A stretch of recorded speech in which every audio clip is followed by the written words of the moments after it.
मंडळी, आपण आपल्या झाडांची पुरेपूर काळजी घेत असतो. त्यांना वेळोवेळी ऊन, पाणी, खत मिळेल अशी याची काळजी घेतो. पण तरीही कधी कधी रोपांवर रोग पडत असतो, विशेषतः फुलझाडांवर किंवा इंडोर प्लांट्सवर. त्यामध्ये म्हटलं की पांढरा मावा किंवा मिलीबग सारखा अटॅक हा वारंवार दिसत असतो. त्याचप्रमाणे हवामानात होणारा बदल, त्याचप्रमाणे अवकाळी पाऊस असो किंवा ढगाळ वातावरण असो, या गोष्टींचा आपण डायरेक्ट किंवा इनडायरेक्ट जो काही प्रभाव असतो तो आपल्या झाडांवर दिसून येत असतो.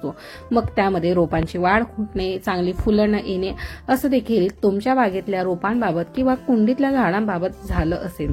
सो मंडळी, सध्या ट्रेंडिंगमध्ये बऱ्याच अशा गोष्टी चाललेल्या आहेत. आपण बरेच असे रील्स पाहत असतो, व्हिडिओ पाहत असतो.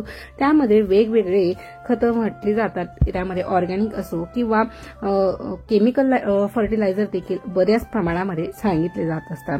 सो मंडळी, वेळोवेळी आपण झाडांना पोषण मिळायला हवं म्हणून या गोष्टी देखील देत असतो.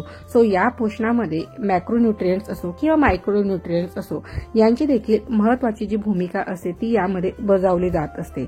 आणि या सर्वांमध्ये सध्या ट्रेंडिंगमध्ये असलेलं म्हणजे एप्सम साल्ट हे देखील महत्वाचं असं काम करत असतो. आता सध्या आपण बऱ्याच अशा ऍड्स किंवा रील्समध्ये किंवा कुठून ना कुठून एप्सम साल्ट हा शब्द आपल्या कानी पडलेलाच असेल. त्यानंतर त्याचा वापर आपण झाडांवर कशासाठी करावा, का करावा आणि खरंच याचा फायदा झाडांना आहे किंवा नाही, असे एक ना अनेक प्रश्न आपल्याला देखील आपल्या मनात येत असतात किंवा डोक्यात सुरू होत असतात. आज आपण एप्सम साल्ट विषयी इन डिटेल माहिती जाणून घेणार आहोत. सो त्याआधी हाय, हॅलो, नमस्कार, मी राजेश्री पाटील स्वागत करते तुमच्या आपल्या दी सिंपल वर्ल्ड या मराठी युट्यूब गार्डनिंग चॅनलमध्ये. मंडळी, अजूनही तुम्ही जर दी सिंपल वर्ल्ड या मराठी युट्यूब गार्डनिंग चॅनलला सबस्क्राईब केलं नसेल तर पटकन सबस्क्राईब बटन प्रेस करून बेल आयकॉन प्रेस करून घ्या. चला तर मग अधिक वेळ न घालवता आजच्या व्हिडिओला सुरुवात करूया. सो आजचा व्हिडिओ आहे आपला हा एप्सम साल्टवर रिगार्डिंग किंवा एप्सम साल्ट म्हणजे काय आणि त्याची आपल्या बाल्कनीतील झाडांमध्ये म्हणा किंवा त्याची खरंच गरज आहे का, सो त्याला कसे द्यावेत आणि त्याचा फायदा काय असतो हे सर्व मी तुम्हाला सांगणार आहे. पण त्याआधी एप्सम साल्टचा वापर बऱ्याच ठिकाणी मी देखील बऱ्याच व्हिडिओमध्ये तुम्ही पाहिला असेल. मग तो स्प्रे थ्रू असो किंवा अशा प्रकारे मी एखादं वर्मी कंपोस्ट असो, शेणखत असो, त्यामध्ये मिक्स करून देखील झाडांना बऱ्याच वेळेस दिलेला आहे आणि वेळोवेळी त्याचे फायदे देखील सांगितलेले आहे. सो म्हणजे सर्वात प्रथम की एप्सम साल्ट तर हे आपल्या घरात नसतं. सो आपण त्याला अगदी इझिली ऑनलाईन किंवा ऑफलाईन परचेस करू शकतो. त्यानंतर सेकंड पॉइंट म्हणजे की is it chemical fertiliser or organic fertiliser. So Epsom salt हे एक ऑर्गॅनिक फर्टिलायझर आहे म्हणून याचा वापर आपण करू शकतो. आपण ज्या मातीमध्ये रोपं लावलेली असतात त्या मातीमध्ये मॅग्नेशियम किंवा सल्फर कमी होत असेल तर त्यासाठी एप्सम साल्ट हे फायद्याचे ठरत असते. एप्सम साल्ट ज्याला मॅग्नेशियम सल्फेट देखील म्हणत असतात आणि हे पांढऱ्या रंगामध्ये क्रिस्टल फॉर्ममध्ये अशा प्रकारचे दिसत असतात. सो याला कुठल्याही प्रकारचा वासही नसतो आणि रंग देखील नसतो.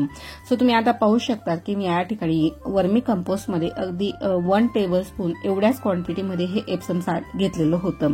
सो एप्सम साल्ट हे पूर्णपणे केमिकल किंवा पूर्णपणे ऑर्गॅनिक देखील नाही असं आपण म्हणू शकतो. सो हे एक नॅचरली आणि सेफली असं एक न्यूट्रिएंट आहे. सो मंडळी, याचा वापर तर आपण झाडांना करतो आणि तो कशा पद्धतीने करायला हवा हे देखील मी बऱ्याच व्हिडिओमध्ये तुमच्याशी शेअर केलेला आहे. सो याचा वापर आपण स्प्रे वगैरे ज्यावेळेस झाडांना करत असतो सो त्याच्यामध्ये देखील आपण मिक्स करून झाडांना देऊ शकतो किंवा अशा प्रकारे डायरेक्टली फॉर्ममध्ये देखील आपण झाडांना देऊ शकतो.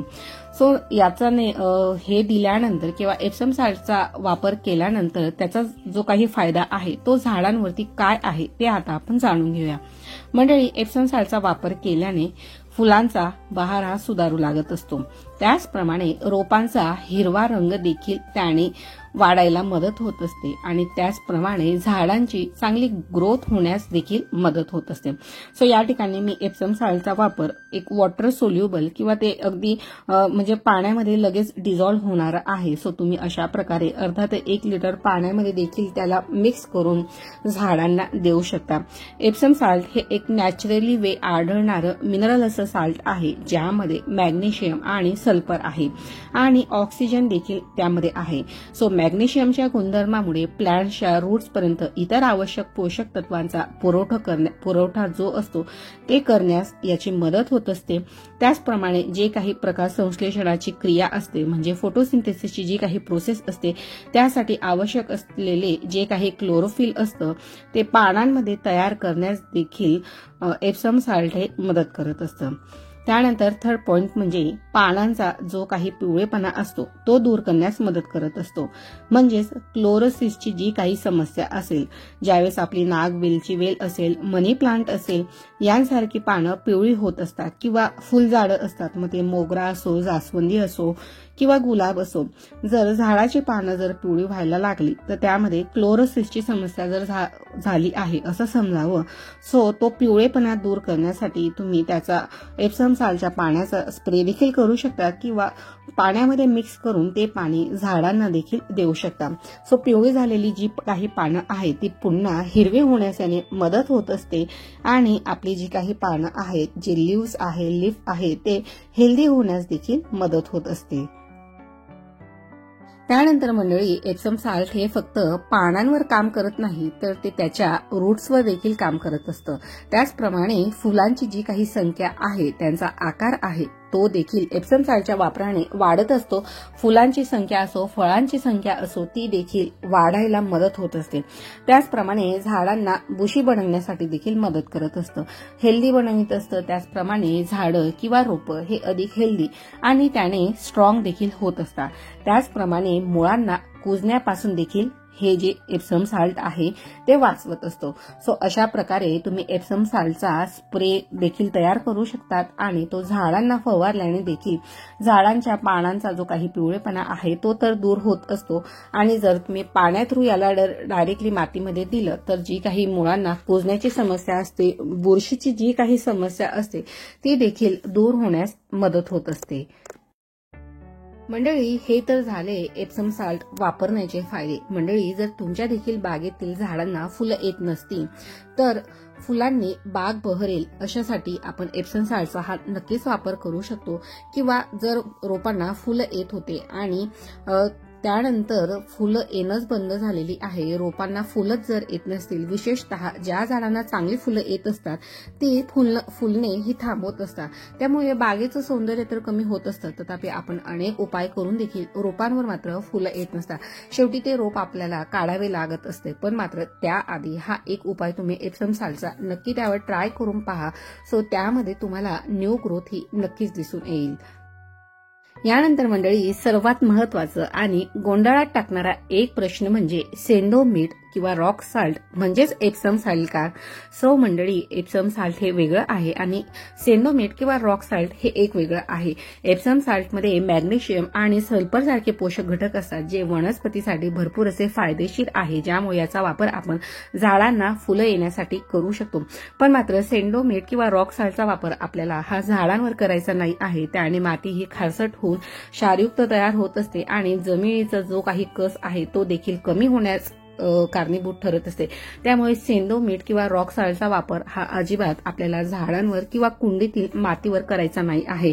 एप्सम साल्ट हे वेगळं आहे. तुम्हाला ऑनलाईन ऑफलाईन तुम्हाला हे मिळून जाईल आणि याचा वापर देखील आपल्याला अतिशय व्यवस्थित प्रकारे करायचा आहे. झाड हे अधिक याने झपाट्याने देखील वाढत असतं. त्याचप्रमाणे हिरवीगार झाडं राहण्यास देखील याचा वापर आपल्याला होत असतो. आपण याला डायरेक्ट मातीमध्ये मिक्स करून देखील देऊ शकतो आणि त्याने देखील झाडांची चांगली वाढ होण्यास मदत होत असते. त्याचप्रमाणे मगाशी मी म्हटली होती की यामुळे झाडांना कीड देखील लागत नसते. सो मंडळी आपल्याला एप्सम साल्टचा वापर करायचा आहे, मात्र रॉक साल्टचा वापर आपल्याला अजिबात झाडांवर करायचा नाही आहे. जर तुम्ही रॉक साल्टचा वापर खत म्हणून झाडांवर रोपांवर जर स्प्रे करत असणार तर त्याने झाडं देखील दगावू शकतात किंवा जर तुम्ही डायरेक्ट त्याचा वापर मातीत केला तर त्याने झाड देखील मरण्याची शक्यता मात्र नाकारता येत नाही. सो तुम्हाला रॉक साल्ट आणि एप्सम साल्ट मला फरक हा नक्कीच लक्षात आला असेल आणि अजूनही जर तुम्ही तुमच्या बाल्कनीतील झाडांवर किंवा गार्डनमध्ये एप्सम साल्टचा जर वापर सुरू केला नसेल तर मात्र नक्कीच एक एप्सम साल्टचं पॅक घेऊन या. अर्धा ते 1 किलो पॅकेट हे अगदी इझिली तुम्हाला मिळून जाईल आणि त्याचा जो वापर आहे तो आपल्याला अतिशय कमी क्वांटिटी म्हणजे हाफ टेबल स्पून पासून तर 1 टेबल स्पून हे एका प्लांटसाठी इतक्याच क्वांटिटीमध्ये आपल्याला हा करून घ्यायचा असतो. सो मंडळी, मनी प्लांट असो किंवा नागवेली किंवा विड्याच्या पानाची वेल असो, सो वेलवर्गीय वनस्पतींवर पाने पिवळे पडण्याची जी काही समस्या असते ती खूप जास्त प्रमाणात होत असते. सो त्यामध्ये एप्सम साल्ट हे एकदम महत्वाचा असा रोल प्ले करत असतो. त्यामुळे जर तुम्हीही अजून तुमच्या ऑर्गॅनिक फर्टिलायझरमध्ये म्हणा किंवा आपण जे नेहमी घरगुती फर्टिलायझर वापर करत असतो त्यामध्ये जर तुमच्याकडे एप्सम साल्ट नसेल तर नक्कीच आजपासून एप्सम साल्ट जे आहे ते देखील तुमच्या फर्टिलायझरमध्ये इन्क्लूड करून घ्या आणि त्याचा वापर केल्यानंतर तुमच्या झाडांवर जो काही रिझल्ट येणार आहे तो मात्र माझ्याशी शेअर करायला अजिबात कंजूसी करू नका. आय होप मंडळी आजचा हा व्हिडिओ आणि व्हिडिओत दिलेली माहिती तुम्हाला कशी वाटली मला कमेंट सेक्शनमध्ये लिहायला अजिबात कंजूसी करू नका. एप्सम साल्ट रिगार्डिंग जर काहीही क्वेरीज असतील तर नक्की कमेंट सेक्शनमध्ये लिहायला अजिबात कंटाळा करू नका. अजूनही तुम्ही जर दी सिंपल वन या मराठी युट्यूब गार्डनिंग चॅनलला सबस्क्राईब केलं नसेल तर पटकन सबस्क्राईब बटन प्रेस करून बेल आयकॉन प्रेस करून घ्या. बेल आयकॉन प्रेस केल्यानंतर त्यासमोर मात्र ऑलचं ऑप्शन सिलेक्ट करायला अजिबात विसरू नका, कारण की त्या थ्रू तुम्हाला लॉंग आणि शॉर्ट दोन्ही व्हिडिओचं नोटिफिकेशन येईल आणि शॉर्ट व्हिडिओ थ्रू देखील मी बऱ्याच अशा छोट्या छोट्या गार्डनिंगच्या टिप्स या तुमच्यापर्यंत शेअर करत असते. त्यामुळे दोन्ही व्हिडिओ बघायला मात्र अजिबात विसरू नका. आणि अजूनही तुम्ही जर लाईक बटन प्रेस केलं नसेल तर मात्र पटकन लाईक बटन प्रेस करून घ्या. तुमच्या एक लाईकमुळे आपला हा व्हिडिओ पुढील अजून जे काही आपले गार्डन प्रेमी आहे त्यांच्यापर्यंत मात्र हा व्हिडिओ पोहोचण्यास मदत होणार आहे. चला तर मग पटकन एक लाईक बटन प्रेस करून घ्या. भेटूया पुन्हा एका नवीन आणि माहितीपूर्वक व्हिडिओमध्ये. तोपर्यंत मात्र तुमची आणि तुमच्या झाडांची देखील काळजी घ्या. So take care and bye friend. Happy gardening.